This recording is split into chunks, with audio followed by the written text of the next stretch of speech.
की चर्चा है, किस शिव की बातें हो रही है।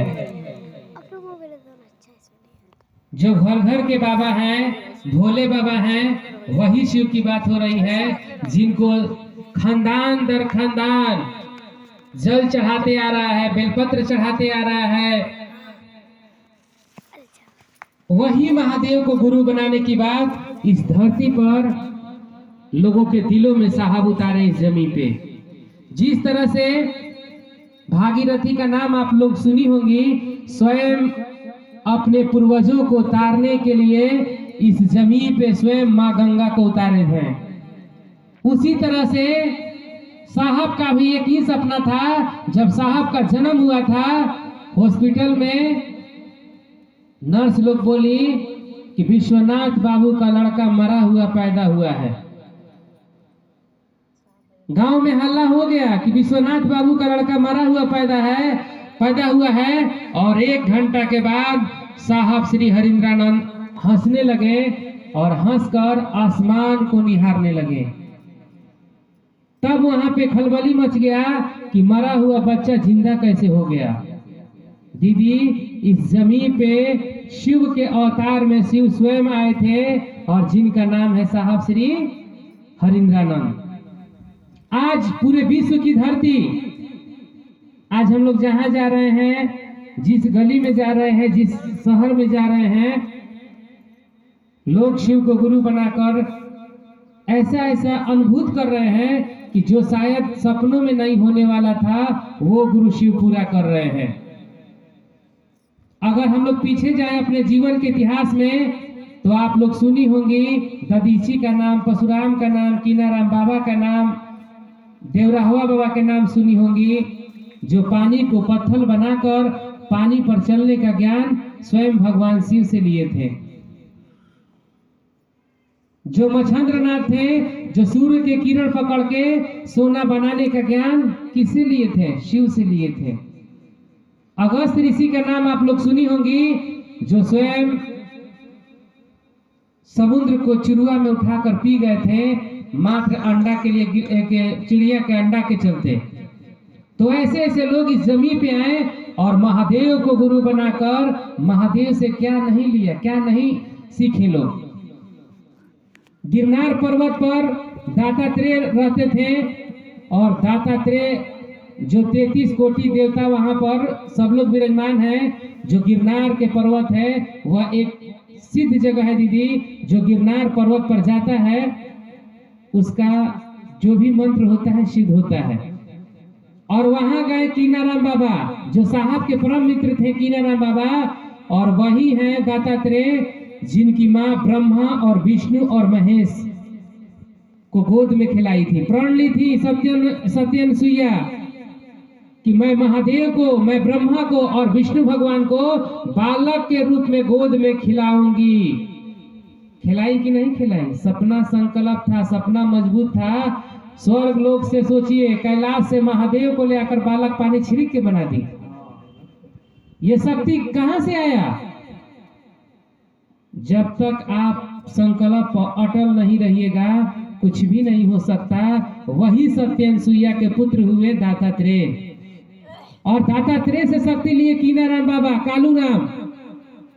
जो दत्तात्रेय, जाइएगा गिरनार पर्वत पर, 10,000 सीढ़ी है, चढ़कर जाना होता है। ये गुजरात की धरती पर है। वहां से जब कीनाराम बाबा को कुछ मंत्र सिद्ध हुआ, तब वहां के बाबा लोगों ने बोला कि जाइए माँ गंगा के तट पर, जहां राजा हरिश्चंद्र घाट है, शमशान है, वहां जाइए, कालू राम से मिलिए। अगर कालू राम से मिलिएगा, कालू राम को गुरु मानिएगा, तो कुछ भी कर सकते हैं, क्योंकि दत्तात्रेय शक्ति दिए हैं। दीदी, वो गए राजा हरिश्चंद्र के घाट पर, कौन? कीनाराम बाबा। और 12 बजे रात में क्या देख रहे हैं कि कालू राम बाबा चीता को जला रहे हैं। चीता जल रहा है और कालू राम बाबा उस पर लिट्टी लगा के खा रहे हैं। जब मुट्ठी से चना लाते हैं कालू राम बाबा, और खोपड़ी बटोर के रखे थे। खोपड़ी जो होता है ना, खोपड़ी छान के 20-25 को खोपड़ी रखे थे, और चना को बुलाकर खोपड़ी को और खिला रहे थे। ये कारनामा कीनाराम बाबा 12 बजे रात में माँ गंगा के तट पर देख रहे हैं कि खोपड़ी आ रहा है और चना खा रहा है। कीनाराम बाबा को भी सिद्ध प्राप्त हुआ था क्योंकि दत्तात्रेय के ही प्रांगण में जाके मंत्र सिद्ध किए थे। अपने शक्ति से वो खोपड़ी 25-30 खोपड़ी था, सबके खोपड़ी पर ताके ना, सब खोपड़ी का मुंह जो है बंद हो गया। कालूराम कहे कि कोई ना कोई ऐसा ही पावरफुल आदमी है कि खोपड़ी जो चना खा रहा है उसको भी मुंह बंद कर दिया। ये कोई साधारण आदमी नहीं है, ये लग रहा है कि बहुत शक्तिशाली पुरुष है। तब जाके पूछते हैं कि आप कौन हैं, तब बताते हैं मैं कीनाराम हूं। और दीदी कहे कि मैं गुरु का तलाश में आया हूं। तो कालूराम ने कहा कि मैं भूखा हूं, मुझे मछली चाहिए 12 बजे रात में। अगर तुम मछली में हमको भर पेट खिला दोगे तब मैं रास्ता बताऊंगा। दीदी का कीनाराम बाबा माँ गंगा को आह्वान करते हैं और उसी रात में एक विशाल मछली माँ गंगा में से निकलती है और चिता पे जाती है। चिता पे भुन जाता है मछली और कालूराम भर पेट खाते हैं। खाकर और सचमुच में वहीं पे एक लाश बहता हुआ आ रहा था। वह लाश बहता हुआ, कोई देखती है ना कि सांप काट देता है तो केला के वृक्ष पर लोग पानी माँ गंगा में दहवा देता है, वह लाश जो है आ रहा था बह के।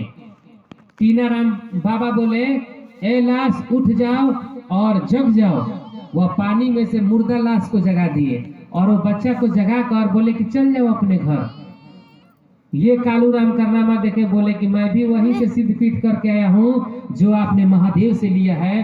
तो दीदी ऐसे ऐसे लोग इस जमीन पे आए और महादेव से मुर्दा को जिंदा करने के लिए आप वो ज्ञान लिए। दुर्वासा ऋषि के नाम आप लोग सुनी होंगी, शुक्लाचार्य के नाम सुनी होंगी।